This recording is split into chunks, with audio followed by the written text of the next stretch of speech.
Hello students, I am Savita Gupta, a language instructor. Welcome in Learn with Savita. So students, आज हम class 11th की English book hornbill के first chapter के question answer को इस video में cover करने जा रहे हैं। इस वीडियो में short answered, long answered question answer और फ्रेज मीनिंग भी दिए गए हैं और इसके लिए काफ़ी सरल भाषा का उपयोग किया गया है ताकि आपको समझने में परेशानी न हो। इसलिए इस वीडियो को पूरा देखिए, लाइक और कमेंट ज़रूर करें, साथ में सब्सक्राइब भी करें ताकि आपको नए वीडियोस का नोटिफिकेशन मिलता रहे। So now directly coming to our question answers. How did narrator's grandfather appear in the portrait? Narrator के अनुसार जो दादाजी का चित्र रखा था उसके अनुसार उनके छाया चित्र का, उनके रेखा चित्र का वर्णन कीजिए। The grandfather looked very old. Mental peace पर रखे दादाजी के तस्वीर में वो काफ़ी उम्र दराज लग रहे थे। He had a long white beard. उनकी लंबी सी सफ़ेद दाढ़ी थी। His clothes were of loose fitting. उन्होंने ढीले ढाले कपड़े पहन रखे थे। एंड ही वोर ए बिग टर्बन। सिर पर एक बड़ी सी पगड़ी बांध रखी थी। He looked at least 100 years old. उनकी उम्र कुछ नहीं तो कम से कम 100 साल की तो लग ही रही थी। He looked too old to have a wife और children but could have only lots of grandchildren. वे इतने बुज़ुर्ग लग रहे थे कि लग ही नहीं रहा था कि कभी इनके पत्नी या बच्चे रहे होंगे। हाँ, ये ज़रूर लग रहा था कि इनके ढेर सारे पोते पोतियाँ होंगे। How does Khushwant Singh describe his old grand mother? Khushwant Singh ने अपनी वृद्ध दादी माँ का वर्णन कैसे किया है? Khushwant Singh says that his grandmother was so old that he couldn't get any more older. Khushwant Singh कह रहे हैं कि उनकी दादी माँ इतनी बुज़ुर्ग हो चुकी थी कि और ज़्यादा उम्र दराज वो नहीं हो सकती थी। साल बढ़ते जा रहे थे लेकिन उनकी उम्र जैसे उसी अवस्था में रुक गई थी। Her face was full of wrinkles. उनके पूरे चेहरे पर झुर्रियाँ भरी हुई थीं। She was short, fat and slightly bent. कद काठी बताते हुए कह रहे हैं कि वो थोड़े शॉर्ट थीं, छोटे कद की थीं, फैट थीं, हेल्दी थीं और थोड़ा झुक करके चलती थीं। हर हेयर वर सिल्वर वाइट। और बाल पूरे के पूरे बाल उनके चांदी की तरह सफ़ेद हो चुके थे। Why did the narrator give the impression of winter landscape in the mountain for his grand mother? कवि ने दादी के लिए शीतकाल में पहाड़ी पर श्वेत बर्फ से आच्छादित परिदृश्य की छाप का प्रयोग क्यों किया है? Grandmother used to wear spotless white clothes. दादी बेदाग श्वेत वस्त्र पहनती थीं। Her silver lock used to be spread on her pale puckered face. उनके चांदी की तरह सफ़ेद बाल थे जो ढीले ढाले जूड़े के रूप में रहते थे और कुछ लटें उनमें से निकल करके उनके गोरे चेहरे पर बिखरी रहती थीं। White all over, she looked like the winter landscape in the mountain covered with snow. तो इस तरह दादी शीतकाल की पहाड़ी पर श्वेत बर्फ से आच्छादित परिदृश्य की छाप को छोड़ती थी। इसलिए लेखक ने उनके लिए winter landscape in the mountain का प्रयोग किया है। Mention the 3 phases of the author's relationship with his grandmother before he left the country to study abroad. अपना देश छोड़कर विदेश में पढ़ाई के लिए जाने से पहले लेखक और उनकी दादी माँ के रिश्ते के 3 पहलुओं का उल्लेख कीजिए। These 3 phases are as follows. लेखक और उनकी दादी माँ के रिश्ते के 3 पहलू निम्नलिखित हैं। First is childhood. First is childhood, तो spending most of the time with his grandmother. तो सबसे पहला फेज़ है बचपन। इस अवस्था में लेखक का अधिकतर समय गांव में अपनी दादी माँ के साथ बीता। नेक्स्ट है बॉयहुड और दूसरा लड़कपन। इस अवस्था के आते आते लेखक schooling in city at an English school, लेखक शहर के इंग्लिश स्कूल में अपनी पढ़ाई में व्यस्त हो रहा था। Though sharing the same room with his grandmother, she rarely talk to him. हालांकि लेखक अब भी अपनी दादी माँ के साथ एक ही कमरे में रहते थे, लेकिन अब लेखक अपनी पढ़ाई में काफ़ी व्यस्त हो गया था, जो उस समय छोटा था, और अब दादी उससे बहुत ज़्यादा बातचीत नहीं कर पाती थी, क्योंकि अंग्रेजी स्कूल में होने वाली पढ़ाई से वो संतुष्ट नहीं थी। She was not happy with the teaching eight English school. अंग्रेजी स्कूल में होने वाली पढ़ाई से वो बिल्कुल भी संतुष्ट नहीं थी, specially with his music classes, ख़ास तौर से क्लास में दी जाने वाली संगीत की शिक्षा से तो वो बिल्कुल भी खुश नहीं थी। थर्ड जो स्टेज है वो क्या है? अर्ली यूथ, युवावस्था। When he went to the university, he was given a separate room of his own. School की पढ़ाई पूरी करने के बाद लेखक जब यूनिवर्सिटी पहुंचा, तब उसे अपना एक अलग कमरा मिला। Now the common link of friendship between them snapped, और इस तरह उनके बीच में मित्रता की एक कॉमन सी जो कड़ी थी, अब वो भी टूट गई थी। What breakfast does the author take before going to school in the village? गांव में स्कूल जाने के पहले लेखक, जो उस समय छोटे बच्चे थे, उनको नाश्ते में क्या दिया जाता था? A thick and stale bread, एक मोटी सी रात की बची हुई रोटी with butter and sugar spread on it.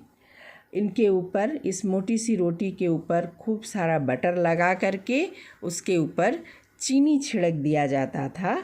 And this used to be the breakfast before going to school in the village. यही लेखक का नाश्ता होता था गांव के स्कूल में जाने के पहले।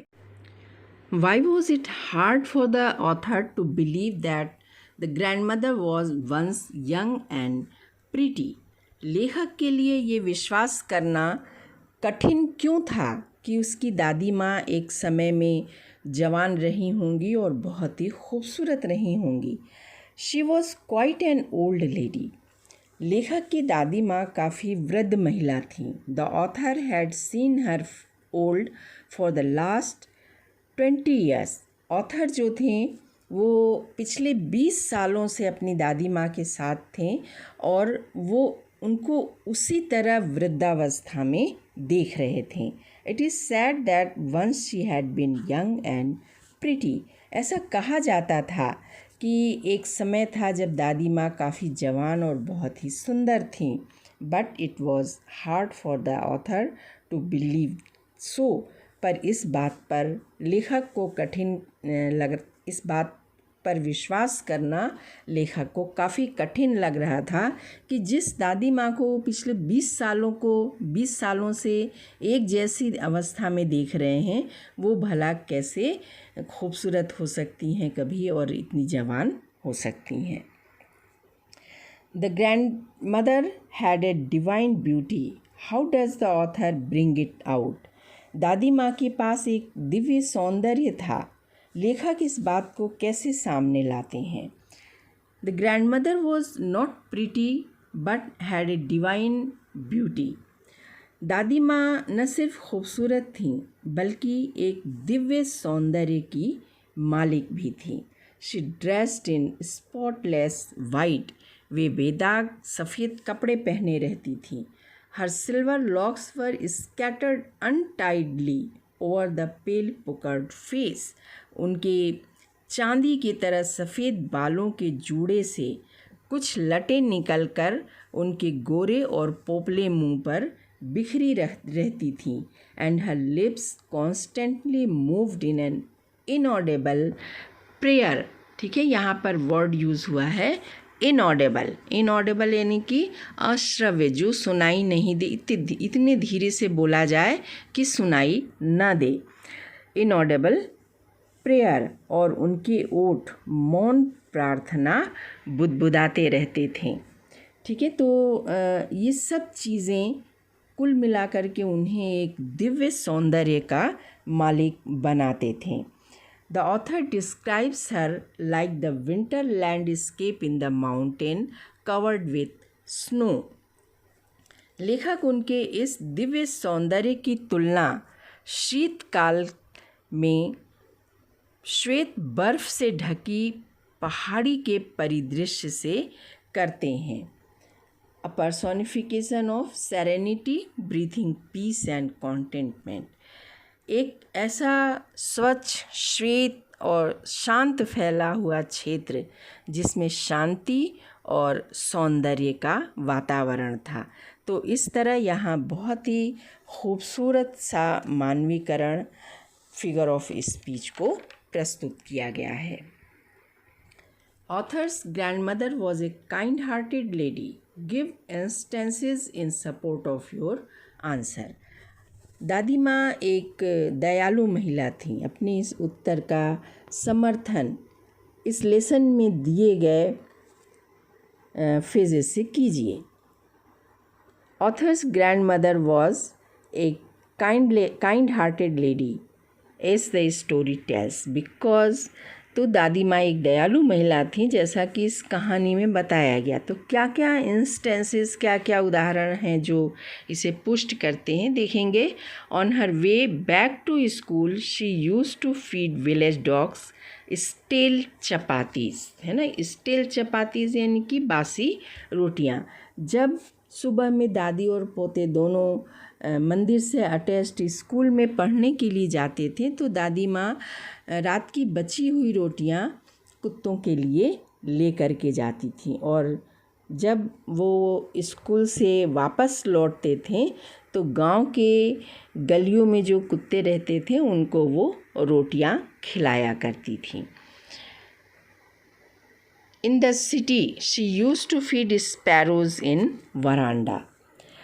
अब जब वे गांव से शहर में आ गए, तब चूँकि वहाँ गलियों में कुत्ते नहीं मिलते थे, तो वो शहर के घर का जो उनका बरामदा था वहाँ पर गौरैयों को रोटियां चूर चूर करके खिलाने लगी थीं। She never shoo out sparrows who perched on her legs, shoulders and head, but she only smiles. ये गौरैया रोटियां खाते समय दादी माँ के हाथों पर बैठ जाती थीं, कुछ पैरों पे बैठ जाती थी, कुछ कंधों पर, यहाँ तक कि एक दो तो उनके सिर पर भी बैठ जाती थीं, पर दादी उन्हें कभी भगाती नहीं थी, सिर्फ वो मुस्कराती रहती थी। That was a turning point in our friendship. What was the turning point? ये हमारी मित्रता में एक मोड़ साबित हुआ। वो कौन सा मोड़ था? The turning point in their friendship came when they shifted to the city. उनकी मित्रता में यह मोड़ तब आया जब वे गांव से शहर को शिफ्ट हो गए। Now the narrator went to an English school in a bus. अब क्योंकि लेखक एक बस में इंग्लिश स्कूल में जाता था, तो दादी अब उनके साथ स्कूल नहीं जा पाती थी। Grandmother could no longer accompany him to school, है ना, इसलिए दादी माँ अब उसे छोड़ने के लिए स्कूल नहीं जाती थी, क्योंकि अब वो बस से स्कूल जाते थे। Although they shared the same room, they saw less of each other. हालांकि अब भी वे दोनों एक ही कमरे में रहते थे, पर अपनी अपनी व्यस्तताओं के कारण अब एक दूसरे से कम ही बात कर पाते थे। This was the turning point in their friendship, और यही उनकी मित्रता में एक मोड़ साबित हुआ था। Why did authors grandmother hate music? लेखक की दादी माँ म्यूज़िक से इतना नफ़रत क्यों करती थी? Then author's grandmother thought that music was meant only for beggars and prostitutes.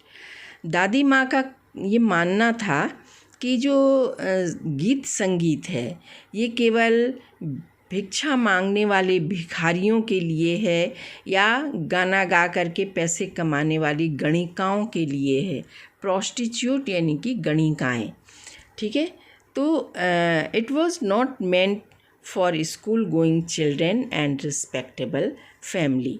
ये तो स्कूल जाने वाले बच्चों के लिए या सम्मानजनक परिवार के लोगों के लिए म्यूज़िक का कोई वास्ता नहीं होना चाहिए। When was the common link of friendship between the narrator and his grandmother finally snapped? लेखक और उसकी दादी माँ के बीच की मित्रता की एक जो कॉमन कड़ी थी वो कब टूट गई? When the narrator went to the university, लेखक जब यूनिवर्सिटी पहुँचे अपनी स्कूली शिक्षा पूरी करके, जब उन्होंने यूनिवर्सिटी में एडमिशन लिया, he was given a room of his own, तब उन्हें रहने के लिए उनका अपना एक अलग कमरा मिल गया प्राइवेसी के लिए। This separated the narrator from his grandmother, और अब वह दादी से पूर्ण रूप से अलग हो चुके थे। दस the common link of their friendship was finally snapped, और इस तरह उनके बीच की मित्रता की जो कॉमन लिंक थी वो फाइनली टूट चुकी थी। Mention the 3 reasons why the author's grandmother was disturbed when he started going to the school in city. जब लेखक शहर के स्कूल में जाना शुरू किए तब दादी माँ बहुत डिस्टर्ब रहने लगी। ऐसा क्यों? कारण बताइए। The 3 reasons are as follows. जब लेखक शहर के स्कूल में जाना शुरू किए तो दादी माँ के डिस्टर्ब रहने के जो कारण थे वो इस तरह थे। She was unable to understand English literature, western science and learning. दादी माँ शहर के स्कूल में पढ़ाए जा रहे इंग्लिश लिटरेचर, पश्चिमी ज्ञान विज्ञान की बातें ये उनको समझ में बिल्कुल नहीं आता था, और इस तरह वो लेखक को उनके पढ़ाई लिखाई में हेल्प नहीं कर पाती थी। There were no teaching about God and the scripture there in the city school.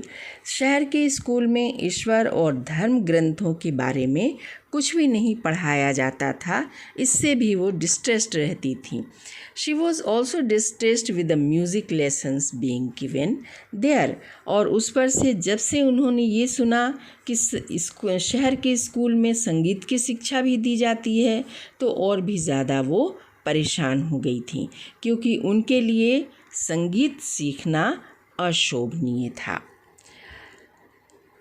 Who took the place of village dogs in the city?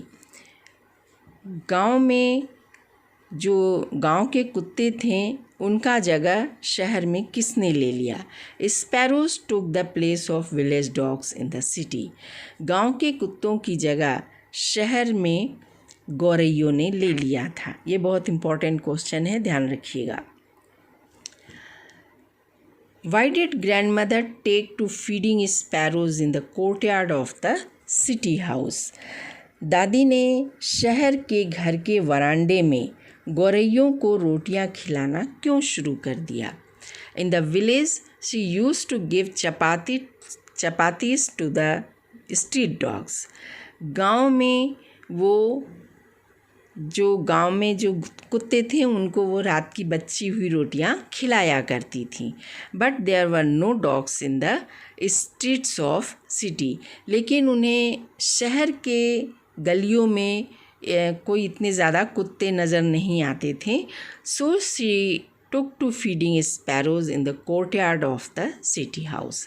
इसलिए वो शहर के अपने मकान के वरांडे में बैठ करके स्पैरोज़ यानी कि गौरैयों को रोटियां चूर करके खिलाना शुरू कर दिया। What used to be the happiest half hour of the day for the grandmother? दादी माँ के लिए दिन का सबसे खुशनुमा आधा घंटा क्या हुआ करता था? In the afternoon when she fed the little crumbs of chapatis to the sparrows. दोपहर के समय जब वो गौरैयों को रोटी को छोटी छोटी टुकड़े में चूर करके खिलाया करती थी. This used to be the happiest half hour of the day for her. यही उनके दिन का सबसे खुशनुमा आधा घंटा हुआ करता था. They perched on their legs, shoulders and even on her head, but she never shooed them out away. She only smiles. ये चिड़िया कुछ उनके पैरों पर बैठ जाती थीं, कुछ कंधे पर बैठ जाती थीं, है ना, और रोटियां खाते समय कुछ तो उनके सिर पर भी बैठ जाती थीं. लेकिन दादी माँ कभी उन्हें भगाती नहीं थीं. वो केवल उनकी इन हरकतों को देख करके मुस्कराती रहती थीं. The author's grandmother was a religious lady.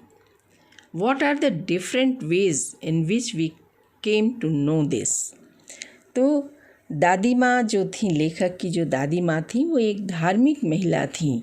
हमें इसका पता कैसे चलता है?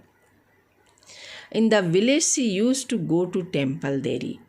तो गांव में जब वो रहती थी तो रोज़ाना वो मंदिर जाया करती थी. She reads scriptures there. Scriptures यानी कि धार्मिक ग्रंथ. तो मंदिर में वो स्क्रिप्चर्स यानी कि धार्मिक ग्रंथ पढ़ती थी. She always mumbled inaudible prayers. तो हमेशा वो न सुनाई देने वाली प्रार्थना को अपने ओठों में बुदबुदाती रहती थी. And keep telling the bees of rosary. तो बीज ऑफ रोज़री, आप रोज़री क्या होता है आपने देखा होगा कि माला, मनके की माला रहती है और इस माला के मनकों को जाप करते हैं लोग, है ना. तो रोज़री उसी जाप वाले माला को बोलते हैं. ठीक है. तो वो एक तो इनऑडिबल प्रेयर को अपने ओठों में बुदबुदाती रहती थी और दूसरे क्या कि रोज़री के जो मनके थे उनका वो जाप किया करती थी हर समय. तो ये सब से पता चलता है कि वो एक धार्मिक महिला थी. Did the author bother to learn the prayers which grandmother used to recite while dressing him for school? गांव में दादी जब लेखक को स्कूल के लिए तैयार करती थी तो उस समय जो वो प्रार्थना गुनगुनाती रहती थी, तो क्या लेखक ने उन प्रार्थनाओं को सुन करके उन्हें सीखने की कोशिश की? The author listened to those prayers because he loves her voice. Author जब उसको तैयार करते समय दादी प्रार्थनाएं गुनगुनाती रहती थी तो ऑथर को बहुत अच्छा लगता था. वो उनकी प्रार्थनाओं को सुना करता था. But never bother to learn those prayers. लेकिन वो कभी उनको याद करने की कोशिश नहीं की. वो उन प्रार्थनाओं को सुनता था क्योंकि उसे दादी की आवाज़ बहुत अच्छी लगती थी. Mention the 3 ways in which author's grandmother spent her day after he grew up. वे 3 तरीके बताइए जिनसे दादी माँ लेखक के बड़े होने के बाद अपना समय बिताती थी. The 3 ways in which author's grandmother spent her days are as follows. तो वे 3 तरीके जिससे वो अपना समय बिताती थी वो इस प्रकार हैं. She had accepted her loneliness quietly. Author जब यूनिवर्सिटी गया तो उसे अपना एक अलग कमरा मिल गया, तो अपने इस अकेलेपन को दादी ने बड़े शांति से, बड़े ही विरक्त भाव से स्वीकार कर लिया. She set her spinning wheel reciting her prayers. सुबह से शाम तक वो अपने चरखे के पास बैठी रहती और चरखे से सूत से वो धागा बनाती रहती थी और प्रार्थना गुनगुनाती रहती थी. Only in afternoon she feels relaxed while feeding the sparrows. सिर्फ दोपहर के समय गौरैयों को खाना खिलाते समय वो रिलैक्स्ड महसूस करती थी. Mention the odd way in which the author's grandmother behaved just before she died. लेखक की दादी माँ मरने के ठीक पहले कौन सा विचित्र व्यवहार किया? She refused to talk to anybody and continued to recite her prayer, telling the beads of rosary, as she thinks her end was near. तो उन्होंने क्या किया कि मृत्यु के पहले उन्होंने किसी से भी बात करने से मना कर दिया। उनके अनुसार उनका समय आ गया था, इसलिए वो चुपचाप बिस्तर पर लेटी हुई प्रार्थना कर रही थी, इनऑडिबल है ना, और अपने माला के मनकों को जप रही थी। Mention the way in which the sparrows expressed their sorrow when the author's grandmother died. गौरैयों ने दादी माँ की मृत्यु का दुख कैसे प्रकट किया? Thousands of sparrows sat in veranda silently. बहुत ही मार्मिक, बहुत ही रुला देने वाला दृश्य था। दादी माँ के शरीर को जब वरांडे में रखा गया तो हजारों की संख्या में गौरैया आईं और वरांडे में चुपचाप वो बैठ गई, बिल्कुल भी आवाज़ नहीं कर रही थी। When we carried her body off for cremation, और जब अंतिम संस्कार के लिए हम उनके शरीर को लेकर के जाने लगे, they flew away quietly, और हमारे जाते से वो सारी की सारी गौरैया चुपचाप उड़ करके चली गईं। Describe the changing relationship between the author and his grandmother. लेखक और दादी माँ के रिश्तों के बीच जो परिवर्तन आया उसका वर्णन करें। Did their feelings for each other change? क्या उनके भावनाओं में भी एक दूसरे के लिए परिवर्तन आ गया था? At first the author spent a lot of time with his grandmother in the village. तो सबसे पहले एक दूसरे के साथ गुजारे समय को देखें तो सर्वप्रथम लेखक जब दादी माँ के साथ गांव में था तो दोनों एक दूसरे के साथ काफ़ी समय गुजारते थे और दादी माँ उसकी पढ़ाई में भी मदद करती थी। But in the city she was unable to help him in his studies, so she feel distressed.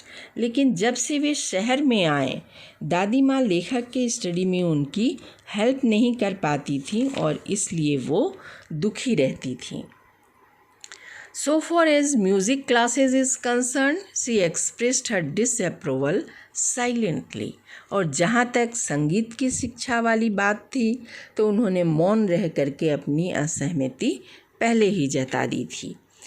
When he went to university, he was given a separate room of his own. फिर लेखक जब उच्च शिक्षा हेतु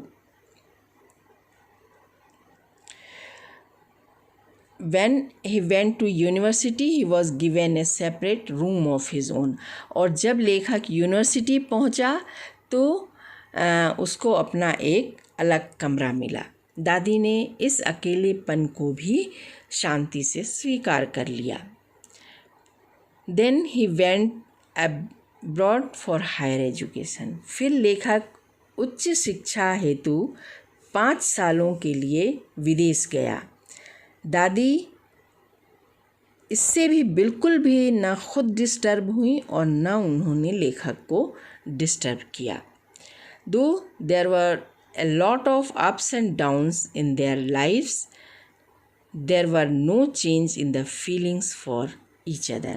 तो इस तरह उनके जीवन में ढेरों उतार चढ़ाव आए पर दादी के मन में लेखक और उसके परिवार के प्रति प्रेम और अपनेपन की जो भावनाएं थीं उनमें कोई भी परिवर्तन नहीं आया।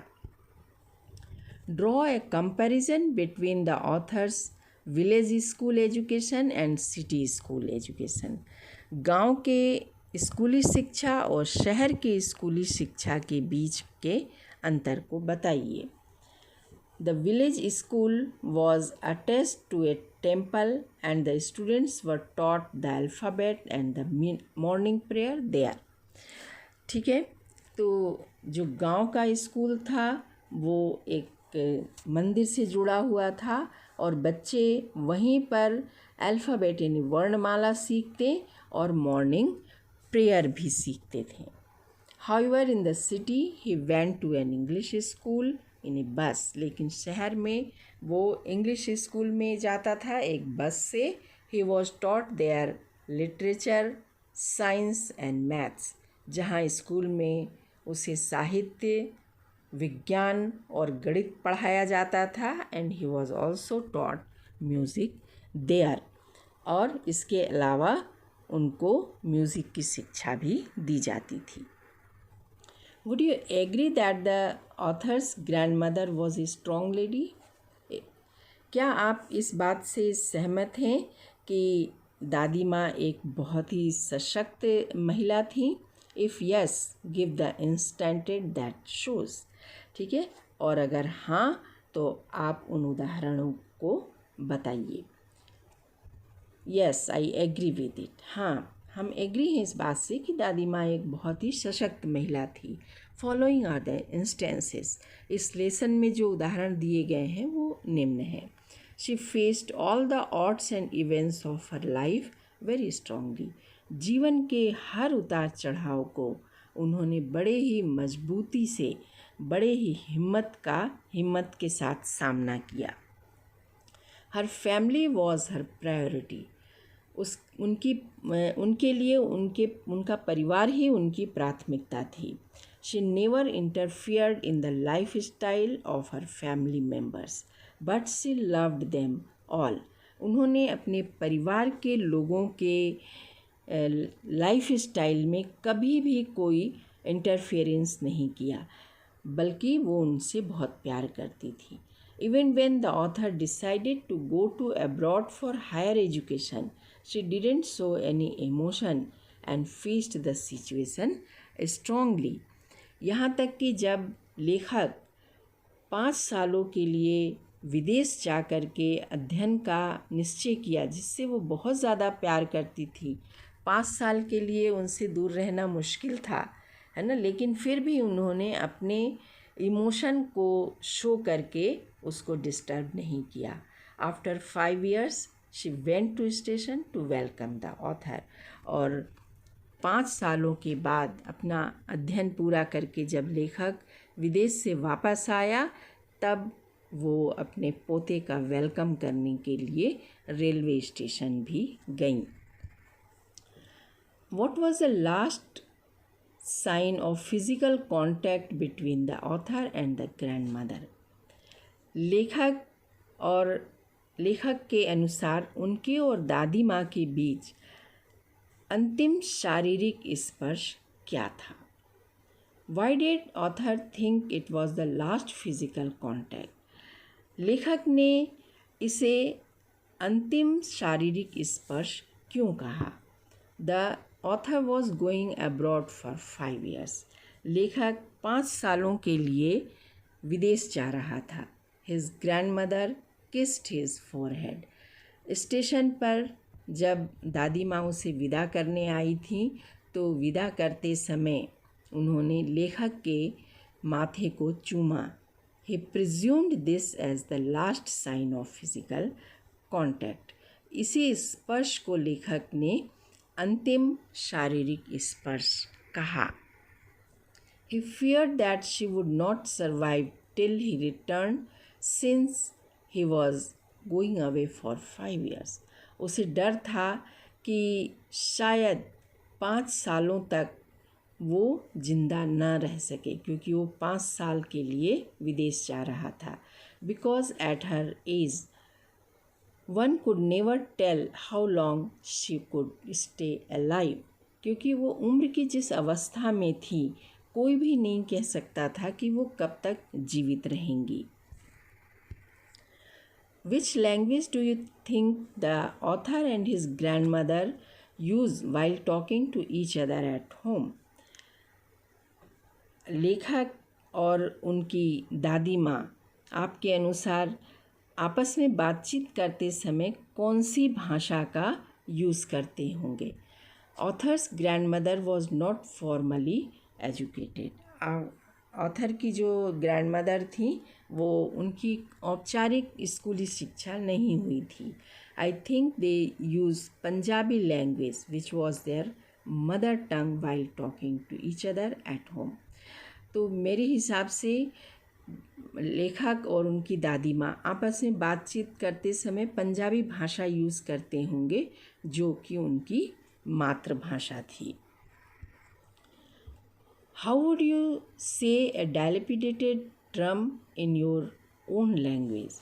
अपनी भाषा में डायलेपिडेटेड ड्रम को आप क्या कहेंगे? ढीला फटा पुराना ढोल is the expression used to say a dilapidated drum in my language. अपनी भाषा में मैं इसे ढीला ढाला पुराना ढोलक कहूँगा. Various expressions with their meaning from the context. ढेर सारे एक्सप्रेशंस हैं जो इस लेसन के कॉन्टेक्स्ट से लिए गए हैं. उनके अर्थ इस प्रकार हैं. The thought was almost revolting. इसका अर्थ है it was disgusting to think so. मतलब ऐसा सोचना भी अशोभनीय लगता था. एक कॉन्टेक्स्ट और दिया है, an expense of pure white serenity. इसकी मीनिंग है वाइड स्प्रेड क्लियर एंड काम वाइटनेस. दूर तक फैला हुआ साफ और शांत भव्यता. एक और एक्सप्रेशन दिया है अ टर्निंग पॉइंट, जिसका मीनिंग है the time when an important change takes place. एक ऐसा समय जब महत्वपूर्ण घटना या महत्वपूर्ण परिवर्तन घटित होता है. अगला एक्सप्रेशन है accepted her seclusion with resignation. Meaning है इसका कामली सबमिटेड टू हर लोनलीनेस. अर्थ इसका ये हुआ अपने अकेलेपन को शांति से स्वीकार कर लेना. A sagging skin of dilapidated drum. इसका अर्थ हुआ the loose skin of the old drum. पुराने ढोलक की ढीली पड़ी हुई स्किन जिसे खींचा नहीं गया था. फ्रेवोलस रिब्यूक. इसका जो मीनिंग है ये हुआ लाइट रिब्यूक, यानी कि हल्की फुल्की फटकार. So students, this is all about the question answers and phrasal meaning about this lesson. तो आप इस पूरी वीडियो को देखिए, पढ़िए, समझिए. जो लिखना है वीडियो को रोक रोक करके लिख लीजिए और अच्छे नंबर लाने की कोशिश करिए. Best of luck. Thank you. Thanks for reading this video.